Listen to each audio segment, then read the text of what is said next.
రాజన్న సిరిసిల్ల జిల్లాలో కల్తీ మద్యం దందా వెలుగులోకి వచ్చింది. బ్రాండెడ్ మద్యం సీసాలను సేకరించి వాటిలో నీళ్లు, నాసిరకం మద్యాన్ని కలిపి అమ్ముతున్న ఇద్దరు వ్యక్తులను ఎక్సైజ్ పోలీసులు అరెస్టు చేశారు.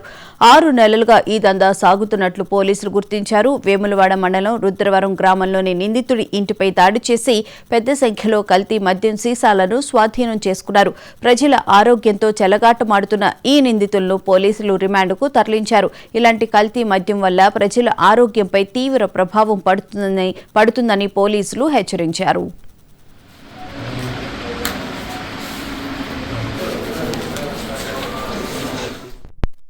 రుద్రవరంలో అక్రమంగా మద్యం విక్రయాలు జరుపుతున్నారని సమాచారం ఉంది. ఆ సమాచారం మేరకు మేము రుద్రవరం వెళ్లి తునికి కార్తీక్ అనే ఇంటి ఆవరణలో సోదాలు చేయడం జరిగింది. 2 లీటర్స్ వాటర్ బాటిల్, దాంట్లో మద్యం నింపి ఒక 9 బాటిల్స్, 1 లీటర్ వాటర్ బాటిల్ లో మద్యం నింపి ఒక 9 బాటిల్స్ ఉన్నాయి. తర్వాత సిగ్నేచర్ బ్రాండ్ కలిగి 3 ఫుల్ బాటిల్స్ కలవు. తర్వాత ఇంటి ఆవరణలో మేము పరిశీలించగా ఖాళీ బాటిల్స్ కలెక్ట్ చేసి పెట్టాము. ఇవి ఎందుకు పెట్టుకున్నామని అతను ప్రశ్నిస్తే అని చెప్పింది ఏంటంటే, ఆ ఖాళీ బాటిల్లో ఈ యొక్క సేకరించిన మద్యాన్ని నింపి దాన్ని డైల్యూట్ చేసి నింపి దాన్ని తెలిసిన వాళ్ళకి అమ్మకాలు చేస్తున్నారని దామరపల్లి సంతోష్ దగ్గర కొంత కానీ తీసుకొచ్చాను అని చెప్పాడు. తదుపరి అతను ఇచ్చిన సమాచారం మేరకు మళ్ళీ మేము దామరపల్లి సంతోష్ ఇంటి వద్దకు వెళ్లి అతని ఇంటిని సోదా చేయగా దామరపల్లి సంతోష్ వద్ద కొన్ని మద్యం బాటిల్ దొరకడం జరిగింది. విలియం లాసన్ బాటిల్ ఒక 3, బ్లాక్ అండ్ వైట్ ఒక 3, పాయల్ గ్రీన్ ఒకటి, ఐబీ బాటిల్ ఒకటి జరిగింది. ఈ తీసుకొచ్చి అతను ఇద్దరు కూడా ఇన్వెస్టిగేషన్ చేస్తే చెప్పింది ఏంటంటే, వాళ్ళు costly bottle, loose bottle collect చేసుకుని వాటిలో చీప్ లిక్కర్ తీసుకొచ్చి చీప్ లిక్కర్ బ్రాండ్ మిక్సింగ్ చేయడం,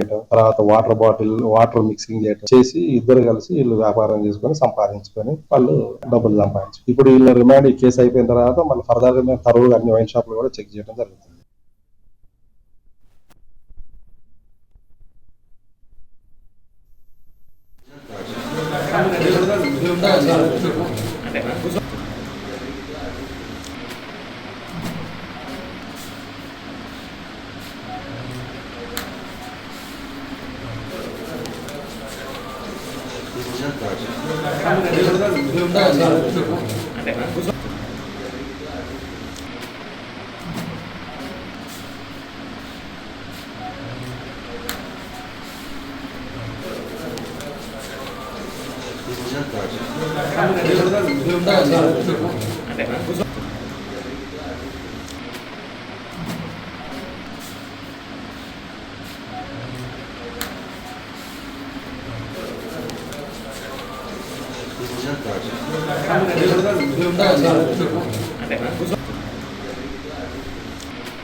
Gracias.